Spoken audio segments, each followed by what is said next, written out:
Halo semuanya, hari ini kita akan membongkar sesuatu yang mungkin sudah jadi hafalan kita semua di sekolah. Kita akan melihat bagaimana beberapa fakta yang kita kira sudah pasti tentang kerajaan-kerajaan paling awal di Indonesia, ternyata perlu ditulis ulang. Gimana kalau ternyata nama dan lini masa yang kita hafal itu ya nggak sepenuhnya pas? Pertanyaan ini bukan cuma pancingan loh, ini adalah inti dari penelusuran kita hari ini. Kita bakal melihat bukti-bukti dari manuskrip kuno, catatan-catatan yang mungkin selama ini terlewat, dan bahkan dari cerita rakyat, yang ternyata menyimpan kebenaran sejarah yang luar biasa. Oke, kita mulai aja ya. Oke, langsung aja kita masuk ke kasus pertama. Ini soal salah identitas yang udah ada di buku sejarah kita bertahun-tahun. Kita semua kan diajarin ya nama kerajaan Hindu tertua di Nusantara itu apa. Nah, ternyata kita semua mungkin salah kaprah selama ini. Yap, kalian nggak salah lihat. Nama Kutai untuk kerajaan pertama di Nusantara itu bisa dibilang sebuah kekeliruan historis. Nama aslinya, kalau kita lihat sumber-sumber yang lebih akurat, itu adalah Martapura. Terus, kalau gitu nama Kutai datang dari mana? Ternyata itu tuh temuan modern. Para sejarawan Belanda dulu menamainya berdasarkan lokasi penemuan 7 prasasti Yupa itu, yang kebetulan ada di wilayah Kesultanan Kutai. Jadi itu cuma label geografis aja, bukan nama asli dari kerajaan dinasti Mulawarman. Nah, tabel ini nunjukin banget perbedaannya. Ini bukan cuma soal beda nama ya, kita ini ngomongin dua kerajaan yang benar-benar berbeda, yang jarak waktunya itu hampir 1000 tahun. Tapi entah kenapa, dalam sejarah populer, keduanya jadi satu. Martapura itu kerajaan Hindu kuno di Hulu Mahakam. Sementara Kutai Kertanegara itu kerajaan yang jauh lebih muda di hilir sungai yang baru muncul di abad ke-13. Dan inilah dia bukti kuncinya. Halaman ini diambil dari naskah Salasilah Kutai.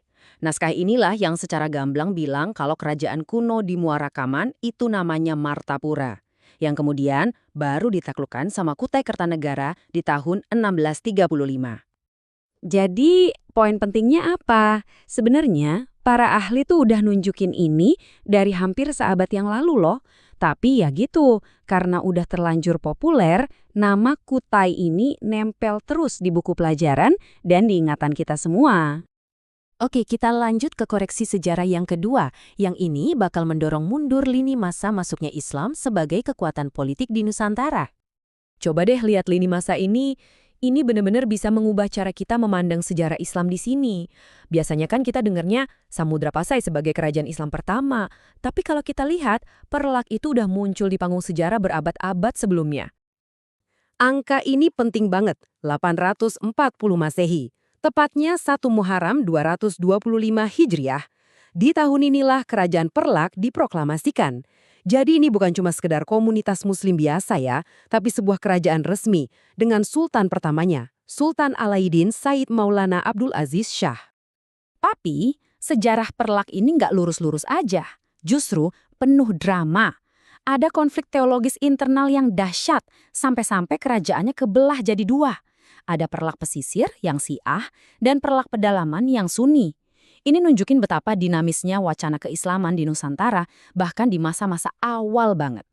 Dan uniknya, kisah Perlak ini nggak berakhir dengan kehancuran karena perang, tapi justru dengan sebuah merger strategis. Jadi setelah sultan terakhirnya wafat, Perlak ini melebur ke dalam Samudra Pasai yang waktu itu lagi naik daun. Ini jadi babak baru dalam sejarah Islam di wilayah itu.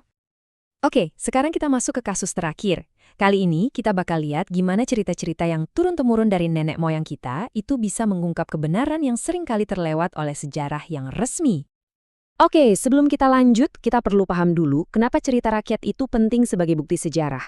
Mungkin emang nggak selalu 100% akurat secara fakta ya, tapi cerita rakyat itu mencerminkan ingatan kolektif, pandangan dunia, dan yang paling penting, kesetiaan sebuah komunitas. Nah, di sini nih konfliknya mulai kelihatan. Secara administratif, sejarah mencatat kalau wilayah Penajam Pasir Utara atau PPU itu pernah jadi bagian dari Kutai. Tapi kalau kita dengar ingatan budaya masyarakatnya sendiri, ceritanya beda banget. Dan inti dari ingatan budaya mereka itu tersembunyi dalam satu kalimat ini. Satu kalimat yang kuat, penuh teka-teki, dan diwariskan dari generasi ke generasi. Artinya apa? Papan-papan itu telah kembali ke rumah Paser. Kisah di baliknya ini soal pembangkangan yang magis, Jadi ceritanya, waktu Sultan Kutai minta upeti berupa papan kayu, papan-papan itu secara misterius hilang dari istana Kutai dan muncul lagi di rumah adat Pasir. Ini cara simbolis mereka untuk bilang, kesetiaan kami yang sejati itu bukan untukmu, tapi untuk leluhur kami di Pasir. Dan jangan pikir ini cuma cerita kuno aja ya. Sentimen ini masih hidup banget, bahkan baru-baru ini di tahun 2014.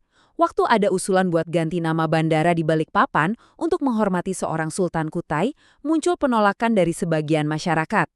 Ini bukti nyata kalau kesetiaan budaya yang ada di cerita rakyat itu masih jadi kekuatan yang hidup dan berpengaruh sampai sekarang. Oke, jadi apa artinya semua ini?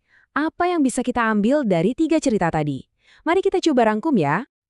Jadi pertama, kerajaan Hindu tertua itu Martapura, bukan Kutai. Kedua, kerajaan Perlak itu sudah jadi negara Islam sejak abad ke-9. Dan ketiga, cerita rakyat menunjukkan kalau kesetiaan budaya orang PPU itu ke Pasir, bukan ke Kutai. 3 poin ini kan secara fundamental mengubah pemahaman kita soal bab-bab awal sejarah Nusantara. Ini ngingetin kita, kalau sejarah yang kita tahu, itu mungkin belum cerita lengkapnya.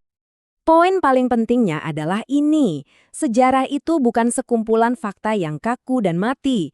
Sejarah itu sebuah narasi yang terus hidup, terus berkembang. Dia disusun dari kepingan-kepingan prasasti, manuskrip, dan bahkan cerita yang dituturkan sebuah komunitas tentang diri mereka sendiri. Ini jadi pertanyaan buat kita renungkan bareng-bareng. Sejarah itu bukan tujuan akhir, tapi sebuah perjalanan penemuan yang gak ada habisnya. Kira-kira bagian sejarah mana lagi ya yang kita anggap benar hari ini, tapi bakal ditulis ulang di masa depan? Terima kasih sudah menyimak.